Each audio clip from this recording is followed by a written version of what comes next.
नमस्कार दोस्तों, एक बार फिर से मेरे चैनल बुक रिव्यू में आपका स्वागत है। आज हम रॉबिन शर्मा द्वारा लिखित the monk who sold his Ferrari का सारांश सुनने जा रहे हैं। यह एक काल्पनिक कहानी है जो जीवन की सीख और व्यक्तिगत विकास की सलाह देती है। लेखक एक वकील की काल्पनिक कथा के माध्यम से व्यक्तिगत विकास, खुशी और संतुष्टि के विभिन्न पहलुओं की पड़ताल करता है, जो जीवन बदलने वाली घटना के बाद अपना जीवन बदलने का फैसला करता है।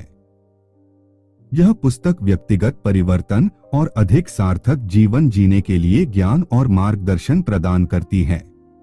The monk who sold his Ferrari के अध्याय 1 का शीर्षक द वेकअप कॉल है।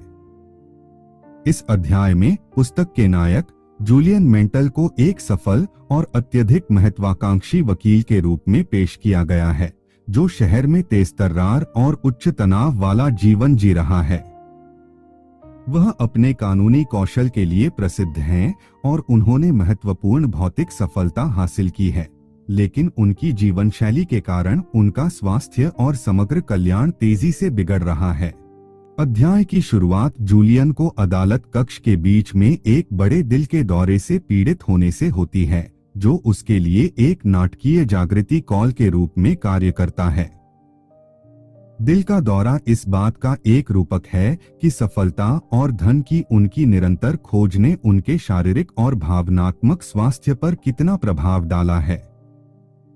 जूलियन को एहसास होता है कि वह सब कुछ खोने की कगार पर है और यह घटना उसे अपने जीवन की प्राथमिकताओं का पुनर्मूल्यांकन करने के लिए मजबूर करती है। दिल का दौरा पड़ने के बाद जूलियन अपने कानूनी करियर से विश्राम लेता है, जिससे उसके सहकर्मी और ग्राहक आश्चर्यचकित और भ्रमित हो जाते हैं। वह अधिक सार्थक और संतुलित जीवन की तलाश में यात्रा पर निकलता है। अंततः वह अपना सफल करियर और अपनी सारी भौतिक संपत्ति छोड़कर बिना किसी निशान के गायब हो जाता है। अध्याय 1 उस परिवर्तन के लिए मंच तैयार करता है जिससे जूलियन मेंटल पूरी किताब में गुजरता है, एक कामकाजी वकील से अधिक ज्ञान और संतुष्टि के साधक में परिवर्तित होता है। वेकअप कॉल अधिक सार्थक और पूर्ण जीवन की खोज में संतुलन, आत्म देखभाल और व्यक्तिगत विकास के महत्व की एक शक्तिशाली अनुस्मारक के रूप में कार्य करता है। यदि आपको अब तक इस पुस्तक के ज्ञानवर्धक सारांश में मूल्य मिला है, तो अपनी प्रशंसा दिखाने के लिए लाइक बटन दबाना न भूलें। और यदि आप उतने ही उत्साहित हैं जितना हम अधिक विचारोत्तेजक सामग्री में गोता लगाने को लेकर हैं, तो सब्सक्राइब बटन दबाना सुनिश्चित करें और शिक्षार्थियों और उपलब्धि हासिल करने वालों के हमारे समुदाय में शामिल हों। आइए पुस्तक के सारांश को जारी रखें। जूलियन हिमालय के पहाड़ों में आत्मखोज और परिवर्तन की यात्रा पर निकलता है। उनकी यात्रा उन्हें सिवाना की रहस्यमय भूमि पर ले जाती है, जहां उनका सामना संतों के एक समूह से होता है जिनके पास गहन ज्ञान है और वे एक सरल, संतुष्ट और आध्यात्मिक रूप से पूर्ण जीवन जीते हैं। संतों ने जूलियन को 21 के जादुई नियम की अवधारणा से परिचित कराया। यह नियम किसी के जीवन को आकार देने में आदतों और दैनिक अनुष्ठानों की शक्ति पर जोर देता है। 21 का जादुई नियम इस विचार पर आधारित है कि एक नई आदत बनाने या पुरानी आदत को तोड़ने में 21 दिन लगते हैं। ऋषियों ने जूलियन को समझाया कि लगातार 21 दिनों तक एक विशिष्ट अभ्यास या दिनचर्या के लिए प्रतिबद्ध होकर वह अपने दिमाग को फिर से व्यवस्थित कर सकता है और अपने जीवन में सकारात्मक, स्थायी परिवर्तन ला सकता है। वे इस प्रक्रिया में निरंतरता और अनुशासन के महत्व पर जोर देते हैं। ऋषियों ने जूलियन को इस नियम को अपनाने और व्यक्तिगत विकास और परिवर्तन के लिए इसे अपने जीवन में लागू करने के लिए प्रोत्साहित किया।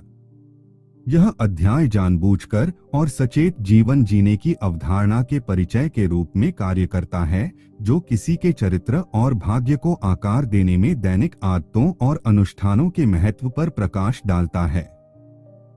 जूलियन को यह समझ में आने लगता है कि सच्चे बदलाव और व्यक्तिगत विकास के लिए प्रतिबद्धता, निरंतरता और पुरानी अनुत्पादक आदतों को छोड़ने की इच्छा की आवश्यकता होती है। जूलियन स्वनेतृत्व की अवधारणा और किसी के जीवन पर नियंत्रण रखने के महत्व पर प्रकाश डालता है। वह सीखता है कि इससे पहले कि कोई दूसरों का प्रभावी ढंग से नेतृत्व कर सके, उसे पहले खुद का नेतृत्व करना सीखना होगा।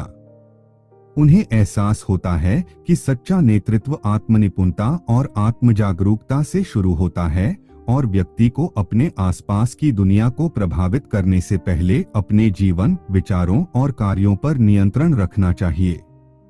जूलियन को वर्तमान क्षण में जीने, स्पष्ट और सम्मोहक लक्ष्य निर्धारित करने और एक व्यक्तिगत दर्शन विकसित करने का महत्व पता चलता है, जो उसके मूल्यों और उद्देश्य के साथ संरेखित होता है। संत आत्मानुशासन, ध्यान केंद्रित करने और सकारात्मक आदतों को विकसित करने की शिक्षा देते हैं। वे संतुलित जीवन जीने और किसी की शारीरिक, मानसिक और आध्यात्मिक भलाई का ख्याल रखने के महत्व पर भी जोर देते हैं। जूलियन की स्वनेतृत्व की यात्रा भौतिकवाद और तनाव के उसके पिछले जीवन में बदलाव का प्रतिनिधित्व करती है।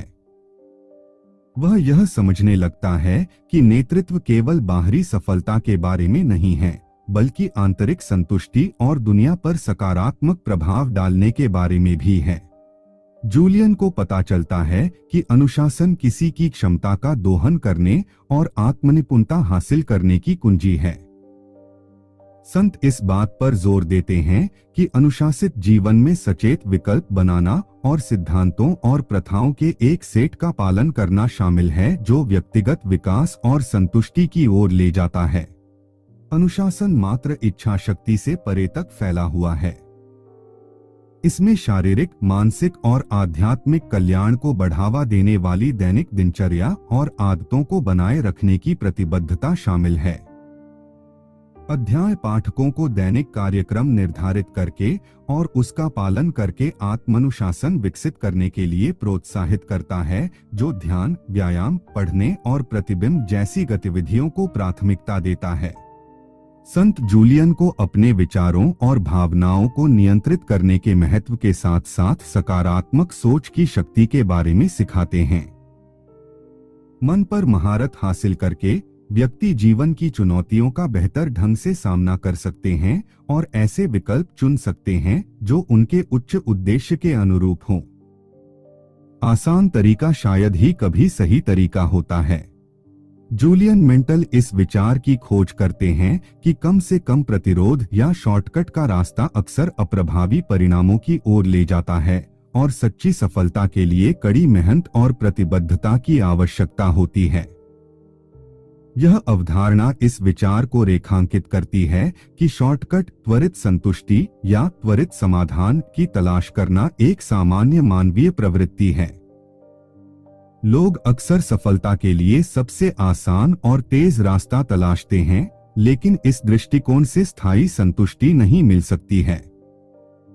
जूलियन को पता चलता है कि सच्ची सफलता, चाहे व्यक्तिगत विकास, करियर या रिश्तों में हो, प्रयास, समर्पण और प्रतिबद्धता की मांग करती है। संत इस बात पर जोर देते हैं कि स्थायी उपलब्धियां कड़ी मेहनत और चुनौतियों पर काबू पाने की इच्छा से आती हैं। आसान रास्ता अपनाने से अक्सर सतही लाभ होता है, जिसमें गहराई और अर्थ का अभाव होता है। जूलियन को एहसास है कि ये सतही लाभ क्षणभंगुर हो सकते हैं और संतुष्टि की स्थायी भावना प्रदान नहीं करते हैं।